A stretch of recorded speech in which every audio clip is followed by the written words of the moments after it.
Hi guys, my name is Chetna Charan और आज मैं आपको बताने जा रही हूँ प्रोकैरियोट्स के बारे में।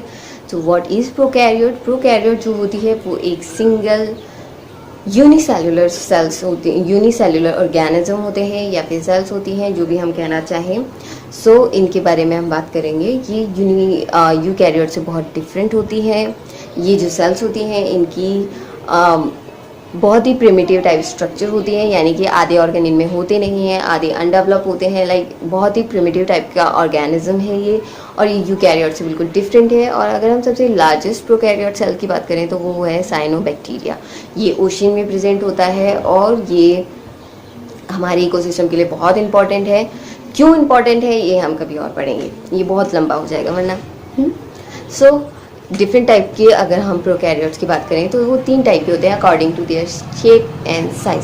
सी, सो फर्स्ट इज स्फेरिकल या फिर राउंड शेप जो प्रोकैरियोट्स होते हैं, जिसमें आता है कॉक्सी, इसका एग्जांपल है। और second is rod like structure के जो प्रोकैरियोट्स होते हैं, जिनकी स्ट्रक्चर समथिंग रॉड लाइक होती है, ऐसे लंबी करके हो जाएगी, वो वाले जो प्रोकैरियोट्स होते हैं वो इसमें आते हैं। अब अगर इसका एग्जांपल लेते हैं तो बेसिला इसका एग्जांपल है। थर्ड इसका एग्जांपल है हेलिकल शेप की। हेलिकल शेप का डीएनए की जो स्ट्रक्चर होती है, अगर आपने वो पढ़ी होगी, वो होती है हेलिकल शेप में होती है। तो दिस इज हेलिकल शेप, और वो उस टाइप के जो बैक्टीरिया प्रेजेंट होते हैं उसका एग्जांपल है स्पायरेला और स्फेरोसाइट्स। ओके, अब अगर हम बात करते हैं ये किस टाइप का ऑर्गेनिज्म है, या इसके बारे में थोड़ा ब्रीफली इसके कैरेक्टरिस्टिक्स के बारे में हम बात करते हैं। सो ये जो ऑर्गेनिज्म है इसकी सेल न्यूक्लियस नहीं प्रेजेंट होता है इसकी सेल में, जो कि हमारे सेल्स में न्यूक्लियस प्रेजेंट होता है। एक सेल से मेम्ब्रेन से कवर्ड एक ऑर्गेनिज्म होता है सेल के अंदर, लेकिन वो इसमें नहीं होता। और इसमें कोई भी ऐसा ऑर्गेनिज्म जो कि अपनी पर्सनली मेम्ब्रेन से कवर होता है या फिर साइटोप्लाज्म से सेपरेट होता है एक मेम्ब्रेन के थ्रू, वो इसमें प्रेजेंट नहीं होता है, जैसे कि हमारी सेल्स में यूकैरियोटिक सेल्स में होता है। फॉर एग्जांपल माइटोकॉन्ड्रिया हमारी सेल्स में प्रेजेंट होता है, और गोल्गी बॉडी प्रेजेंट होती है, न्यूक्लियस प्रेजेंट होता है, लेकिन प्रोकैरियोटिक सेल्स में इनमें से कुछ भी प्रेजेंट नहीं होता है। ओके, नेक्स्ट इज इसमें सेल वॉल प्रेजेंट होती है, जो कि सेल वॉल प्रेजेंट होती है, कैप्सूल प्रेजेंट होता है, जिसके बाहर एक हेयर लाइक अपेंडेजेस प्रेजेंट होते हैं, जो कि जिसे पिलाई कहते हैं। ओके, और ये किस काम के हैं? पिलाई जो है वो होते हैं जैसे जब ट्रांसपोर्टेशन का काम आता है। जो बैक्टीरिया होते हैं वो प्लाज्मिड होते हैं। प्लाज्मिड के बारे में मैं आपको बताऊंगी, इसकी एक स्ट्रक्चर होती है प्लाज्मिड। सो ये क्या करते हैं, ये अपेंडेजेस जो होते हैं, हेयर लाइक अपेंडेजेस, ये दूसरे बैक्टीरिया से कनेक्ट होने में हेल्प करते हैं, बाइंड होने में हेल्प करते हैं, ताकि जो ट्रांसपोर्टेशन है वो आसानी से हो जाए या ट्रांसफ़र आसानी से हो जाए। ओके, सो नेक्स्ट इज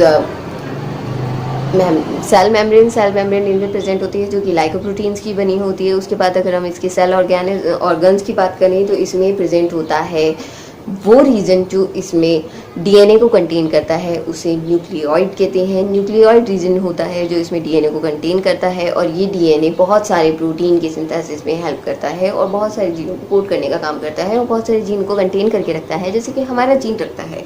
लेकिन इसके अंदर एक और extra circular double helix structure present होती है। वो डबल स्ट्रैंडेड स्ट्रक्चर प्रेजेंट होती है डीएनए की, जो कि क्रोमोसोमल डीएनए होता है, और वो उसे हम कहते हैं plasmid. Okay, plasmid as a vector के रूप में यूज़ आता है, और ये बहुत रैपिडली अपने आप को रेप्लिकेट कर सकता है, और ये बहुत ही स्मॉल डीएनए होता है जो कि कुछ जीन कंटेन करके रखता है, और जिससे काफ़ी सारे प्रोटीन का सिंथेसिस होता है। और ये किस यूज़ में आता है? ऐसे आपने पढ़ा होगा पीसीआर के बारे में। जब भी डीएनए के रेप्लिकेशन की बात आती है, डीएनए को बहुत सारे कम टाइम में बहुत सारे सिमिलर एक ही जीन या सेम जीन जो है, अगर हमें वही चाहिए होता है और हमें उस सिंगल स्ट्रैंडेड डीएनए का किसी स्ट्रैंड का बार बार अगर हमें रेप्लिकेशन कराना होता है, तो हम उसमें यूज़ करते हैं प्लाज्मिड का, क्योंकि इसकी जो कैपेसिटी होती है रेप्लिकेट की वो बहुत ही ज़्यादा तेज होती है और बैक्टीरियल सेल में पाई जाती है। ओके, सो ये था प्लाज्मिड के बारे में। अब अगर हम बात करते हैं इसके और ऑर्गन की, तो इसमें प्रेजेंट होता है राइबोसोम। राइबोसोम तो यूकैरियोटिक सेल्स में भी प्रेजेंट होता है, बट इसमें डिफरेंट टाइप का राइबोसोम्स प्रेजेंट होता है। लाइक उसके अंदर राइबोसोम्स जो होते हैं वो डिफरेंट होते हैं फ्रॉम देयर सब यूनिट्स। ओके, तो इसके अंदर जो राइबोसोम्स होता है वो होता है 30 और 50 एस सब यूनिट्स का बना हुआ होता है, जो कि प्रोटीन सिंथेसिस का काम करता है प्रोकैरियोटिक सेल्स में। ओके, नेक्स्ट इज इसके अंदर फ्री एंजाइम्स प्रेजेंट होते हैं, रेस्पिरेटरी एंजाइम्स प्रेजेंट होते हैं, फूड वैक्यूल्स प्रेजेंट होते हैं एंड सो ऑन। ये सारी स्ट्रक्चर जो है, ये सारे ऑर्गन्स जो है एक सेल में प्रेजेंट होते हैं प्रोकैरियोटिक सेल्स में। अब इसकी अगर हम स्पेशलिटी की बात करें कि ये क्या है इसमें जो बहुत ही ज़्यादा स्पेशल है, तो वो इसका ये कैरेक्टर है कि ये किसी भी एक्सट्रीम एनवायरनमेंट में अपने आप को रह सकता है। आई मीन जैसे डिफरेंट टाइप ऑफ पीएच या like highest pH level, lowest pH level या फिर हाईएस्ट टेम्परेचर पे, लोएस्ट टेम्परेचर में आप किसी भी एनवायरनमेंट पे इसे छोड़ दो, ये आराम से रह लेगा बिना किसी प्रॉब्लम के। लाइक हम नहीं रह सकते हैं, कोई भी सेल, नॉर्मल सेल्स जो होती हैं वो ऐसे नहीं रह सकती है। अगर हम उन्हें ज़्यादा कोल्ड में रख देंगे तो वो मर जाएगी या फ्रीज हो जाएंगी, ज़्यादा हॉट में रख देंगे तो ऑफकोर्स वो बर्न हो जाएंगी। लेकिन ये प्रोकैरियोटिक सेल्स जो होती हैं इनकी यही स्पेशलिटी होती है कि कहीं पे भी रख दो, आप इनका कुछ नहीं जाने वाला। Okay, so let's talk about difference between prokaryotes and eukaryotes. So वैसे तो हम काफ़ी कुछ पढ़ चुके हैं, लेकिन अगर इसके फर्स्ट डिफरेंस की बात करें तो इसमें दो टाइप, प्रोकैरियोटिक सेल्स की अगर हम बात करें तो इसमें दो टाइप के डोमेन प्रेजेंट होते हैं, आर्की और बैक्टीरिया।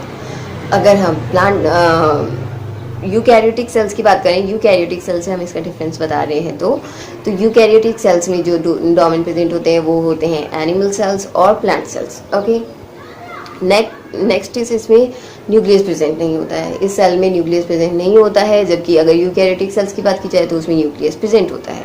नेक्स्ट इज इसके अंदर मेम्ब्रेनस ऑर्गन्स जो होते हैं वो एब्सेंट होते हैं प्रोकैरियोट्स में, जबकि यूकैरियोट्स में मेम्ब्रेनस ऑर्गन प्रेजेंट होते हैं like mitochondria types and nucleus.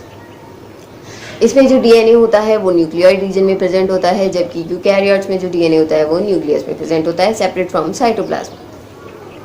इसमें जो राइबोसोम्स होता है वो 30S एंड 50S होता है, जबकि अगर हम बात करें यूकैरियोटिक सेल्स में तो उसमें जो राइबोसोम्स होता है वो होता है 40 एंड 60S सब यूनिट्स।